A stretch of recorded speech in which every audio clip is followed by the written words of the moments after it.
Hi guys, welcome back. I'm actually over here working on the fence some today, but right now I am waiting on Zach's dad to get back with a ground rod. So while I had a minute, I thought I'd sneak over to the garden and plant a couple things. And I think I'm also going to try to dig up a few potatoes to see how big they're getting. I don't expect them to be very big yet, but I want to dig them as new potatoes, so I just want to see how they're doing. I actually got to pick our very first cucumber the other day, and I already ate it, so didn't get to film that, but we got one cucumber so far, and there's several that are going to be ready soon, so that's exciting. I love fresh cucumbers.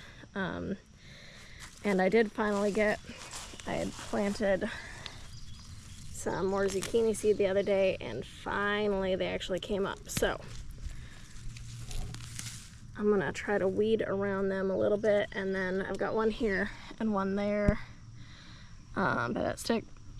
So I was originally gonna put okra in this area, but we're not doing that anymore. So I imagine I'll probably have some more zucchini or yellow squash here at some point. But I thought it would maybe be nice to have some sunflowers in amongst them, since they won't bother anything on this end. There's nothing for them to shade, so I'm gonna stick some right between those two, and then maybe on the other side of it, and see if they come up. These are something I got last year from the free heirloom seed exchange. What is it? The website's like Get Free Heirloom Seeds or something like that. I don't know. I'll have to find it and link it in the description, because it's a pretty neat program. You can just get heirloom seeds. They do it like once a year. They put up their list in January, I think. Then you go on and you send them an email. You can request up to a certain number of varieties you want, and they will send them to you for free. But if you're able to and you can help out, you send them a little bit of money to cover postage and help them do what they're doing. So it's pretty neat. Anyway, this is something I got from them. It's Hopi sunflowers. So I'm going to stick those in and see if they come up this year.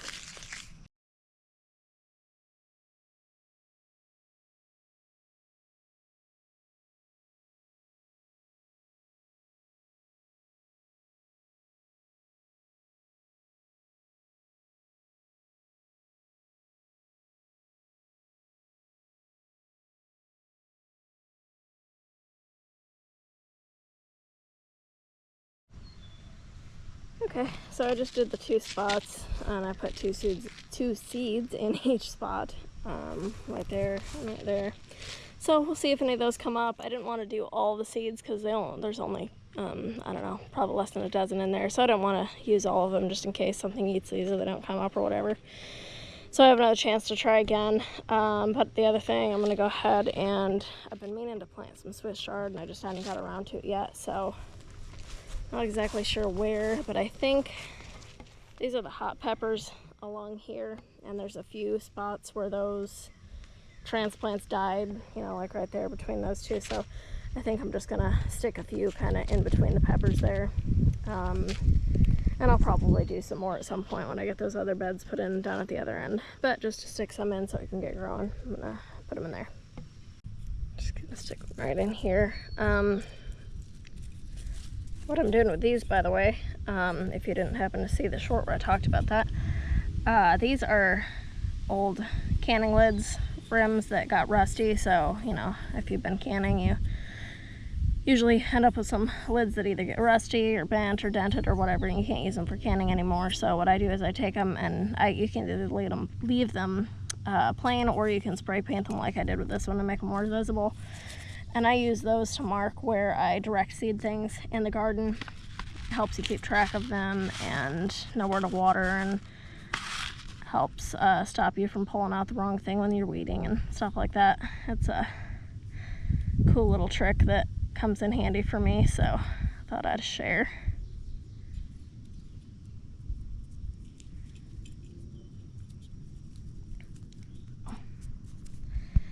Alright, I'm gonna put I got 2 more rings, so I'm gonna put a couple more of these through here wherever there's a spot, and then I'll come back through and water them in a little bit. The potatoes are just starting to flower, some of them, so it might be a little bit early to dig them, but like I say, I'm just gonna dig up a few and see what it looks like.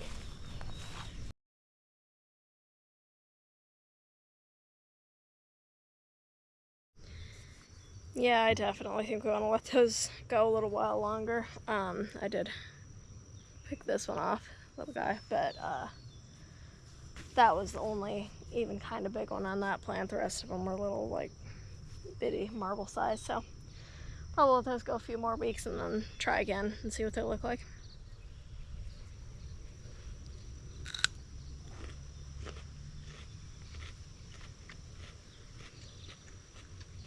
Good though.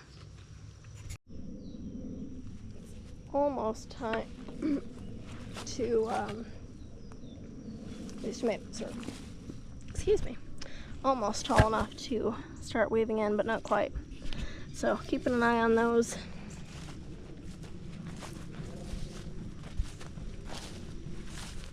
Our little tomatoes are getting almost to size, so hopefully within a couple weeks we'll have some of those. Kind of disappointed in the yellow squash though. A lot of them are rotting off. I don't know if that's, I guess it's blossom end rot, so I guess I'm gonna have to look and see what to do about that. But this is the biggest I've seen one get without rotting. In fact, I'm gonna pick it. But like, where was it? Yeah, right there. That one isn't even as big as this one I just picked, and it was rotting already, so I'm gonna have to look into that some and see what we can do about that.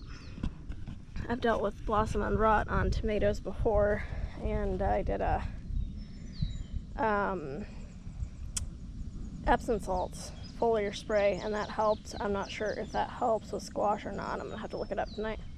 But yeah, anyway, obviously still need to do weeding, but stuff is growing good and I'm excited about it. So anyway, thanks for watching. See you next time.